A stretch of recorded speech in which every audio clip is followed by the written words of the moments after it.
So I guess there's a little bit of background about myself. So my name is James Hammond. So I'm a reader in geophysics in the Department of Earth and Planetary Sciences at Birkbeck. And really I'm a seismologist. My interest is in using earthquake data to image inside our planet. And I do this on a planetary scale, looking at things like mantle convection and how the Earth is cooling down. But I also do it on kind of more local scale, such as on a volcano, relatively local levels. And in particular, I'm going to talk about something that's been a focus of mine for about the last 9 years, which is Mount Paektu. And this is a picture of Mount Paektu you can see here. This is standing on the kind of border, really, of, I'll refer to it as the Democratic People's Republic of Korea. You know it best as North Korea. And this photo is taken about October 2013, and we're looking into China. Right? So the border between the two countries runs right the way through this caldera lake.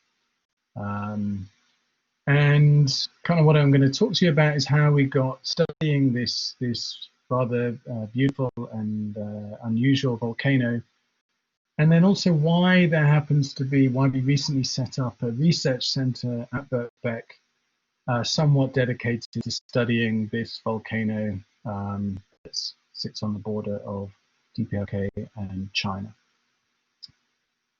Okay. So, you know, why are we interested in this volcano? Well, you know, from a scientific point of view, it's a strange volcano. It's not located on any major plate boundary, so it doesn't really conform to the models that that exist for, you know, we commonly refer to in terms of the volcanic origins. It's what we call an intraplate volcano. Right? So on a fundamental level, we don't really understand why this volcano is there.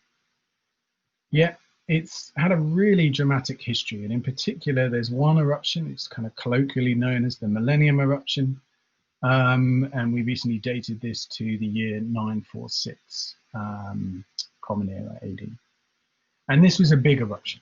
Right? So this is up there with some of the biggest in human history. So comparable in size to Tambora, is the biggest eruption in human history. And it's thought to have formed the 5-kilometer wide caldera in which the Lake Chonji Lake sits.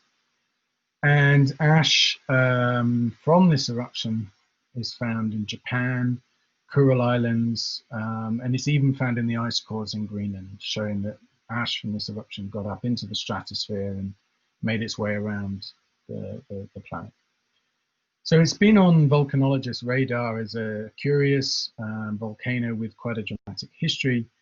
And then more recently, or kind of earlier this century, 2002 to 2005, there was a period of unrest on the volcano. So lots of small earthquakes, gas emissions, inflation, which all pointed to signs of life beneath the volcano. So this really got everyone, particularly in the region, in China and on the Korean Peninsula, very interested in understanding more about this volcano.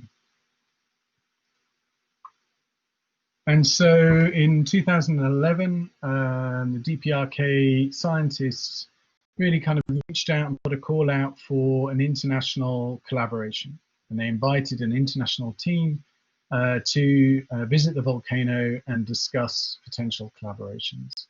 And I was lucky enough to be part of that team, one of 2 volcanologists that were invited as part of that team.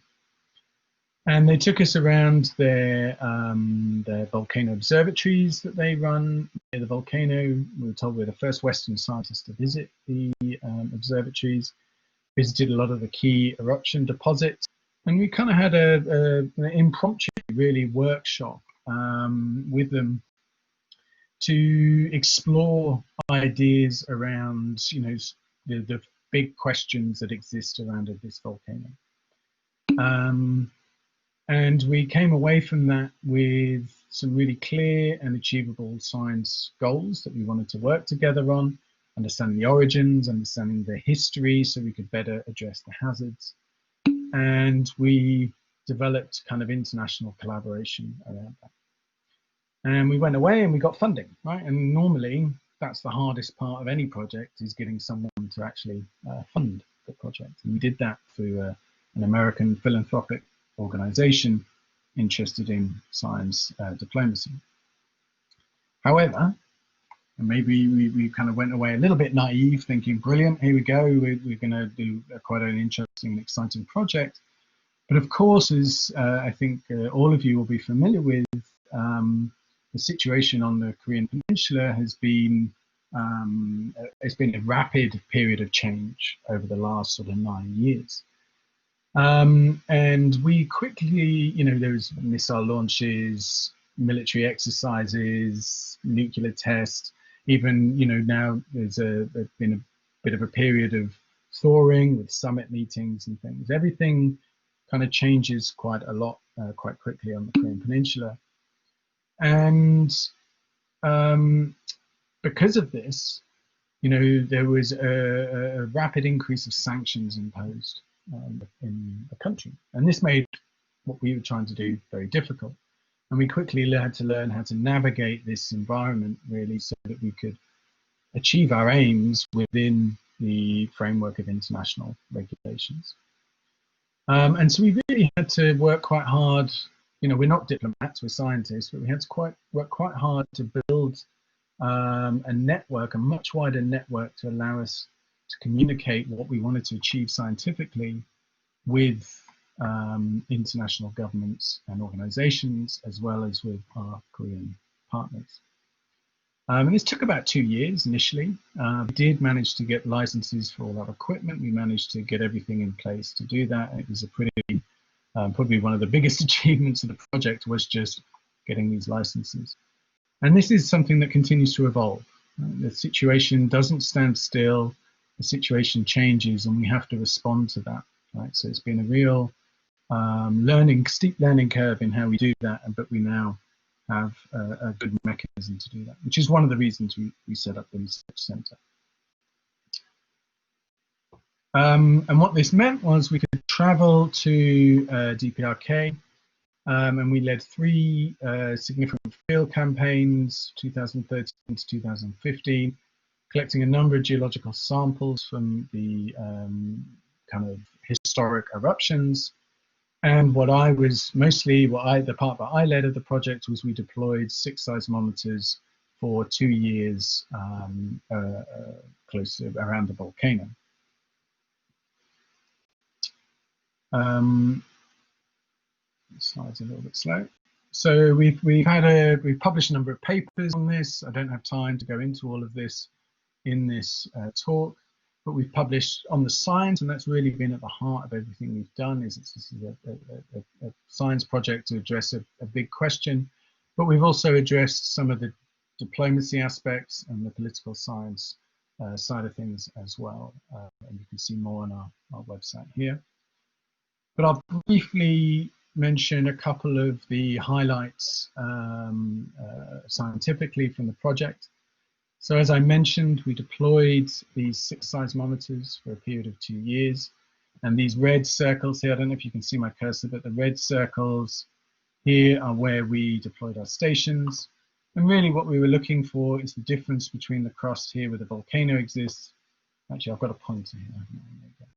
The difference between where the volcano here and where the unaltered crust would be over here. And this is an example of one of our stations. So here we've borrowed a little bit of land from this DPRK village, this farmer's field. They're growing potatoes here. And we have a small vault which we dug into the ground here about 2 meters or so deep, maybe 1.5 meter deep, where our seismometer would sit.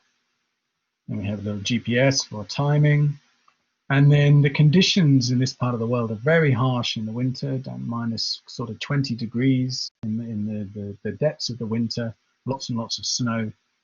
So our solar panel here is on the farmer's roof, and the batteries are inside, and the farmer after our station for us and meant we got very good data. And then our Korean partners really did an excellent job at first building these sites and maintaining them for the 2 years of the project. However, you'll notice that, with our project, we're still only looking at one side of the volcano here. So what we've been doing since we deployed this was building good relationships with the partners in China as well. And so we're pleased we published just this year, we managed to publish a paper that combined our data set we collected in northern DPRK with seismic data from China. And as far as we know, this is the first kind of geophysical study, at least, that's looked at this system as one complete system. And I think that's been an element of diplomacy within that part of the collaboration as well. And what do we see from this data? Well, I'm skipping over all of the details here and cutting right to the end. But what we do is we can essentially, like a doctor uses a CAT scan or X-rays to image inside your body, we try and do the same thing using earthquake data, using sound waves from earthquakes. And what we can see is that there's these black wiggles here, these black peaks in the wiggles are where seismic velocity increases with depth. And that's the base of the crust where it meets the mantle. And so we see a thickening of that beneath the volcano. But really interestingly, these gray peaks here show the opposite. They show reduction in seismic velocity with depth, which suggests something hot and something molten, okay? And so we think we're seeing the top of this magma reservoir at about 6 kilometers depth, and we can map that out laterally as well to show that it extends about 20 kilometers from the volcano's summit. So for the first time, we're mapping out the kind of magma plumbing system beneath this volcano on both sides of the border. And we can start to play and build these kind of cartoons and try and answer ask more questions that we're hoping to solve in future studies. A second highlight from the project has been, there'd been a number of dates proposed for the volcano, all hovering around the 1,000 year mark, hence the name, the millennium eruption. And we were lucky enough to work with our colleagues in China who discovered this rather remarkable tree buried in these pyroclastic flow deposits. So during the eruption, these hot clouds of ash and rock would rush down the side of the volcano, at hundreds of miles an hour or so, burning and destroying everything in their path, including what would have been quite a dense forest that existed at that time. And you can see that this tree here, quite significantly, this big tree is black on the outside. It's been charred by this pyroclastic flow as it moves down and knocked over by that project. So we know that it was killed by the eruption. And so what we can do is we can look into the tree rings and we can do something called carbon-14 dating to get an idea of when each one of these tree rings was growing. And Clive Oppenheimer, who led this study, noted that it had been previously recognized that in the year 775, there was a spike in the carbon-14. This was related to significant solar flare activity in that year. And so that year, all we had to do was find that spike in our tree ring and then camp to the edge of our tree, right? And we could get the absolute date. And we did this, and it turned out the year 946 was when it erupted. And we can go a little bit further than that because we could see the last tree ring was in its late stage of growth. So we knew it had to have happened in the autumn or winter of that year. And that allowed Clive and colleagues to go and look at some of the historical records to see if we could find any evidence that would pin this down a little bit more. And I'd say this is not 100% conclusive, but in the history of the Koryo dynasty, we can see there's a report that the year the sky rumbled and cried out there was an amnesty, which is consistent with a very significant volcanic eruption, which would have been heard widely across the peninsula. And in a history from Nara in Japan, there's a documented that white ash fell gently like snow on the 3rd of November. Now, Japan has a lot of volcanoes, but the ash from Changbei-san or from Paektu is a very characteristic white that's not very common in Japanese volcanoes. And so we think this might be an estimate for when the eruption happened to within a few days. But we're still working on that, looking for something a little bit more conclusive. Beyond the science, this has been, we've had a number of, this has been held up as an example of kind of science engagement and science diplomacy. And, we've received quite a lot of positive news stories, both internationally and here, featuring on the back page of the Pyongyang Times, which I think, is just a sign that science can kind of transcend some of the more political issues that might be existing. Science has a good way of cutting through that and kind of building engagement and relationships. And so that's something we've been quite pleased that our project has made some impact on. And so in terms of us going forward, we recently, it's just inaugurated really in February, the Mount Paektu Research Centre here at Birkbeck, which is really, building on the success we've had. And we've had a 9-year project that's really from strength to strength with our colleagues in DPRK. And I think by focusing on the science and building quite an extensive network in terms of international institutions working with the Royal Society, the American Association for the Advancement of Science, and linking us up with governments, both here in the UK and internationally, has allowed us to build the trust and to have this long-lived scientific collaboration. And so the idea of the research was for us to try and best use that experience to help others and ourselves in future to conduct more scientific engagement with DPRK. And so with that in mind, we've organized and held a number of meetings all over the world, inviting regional partners from China and from South Korea, for example.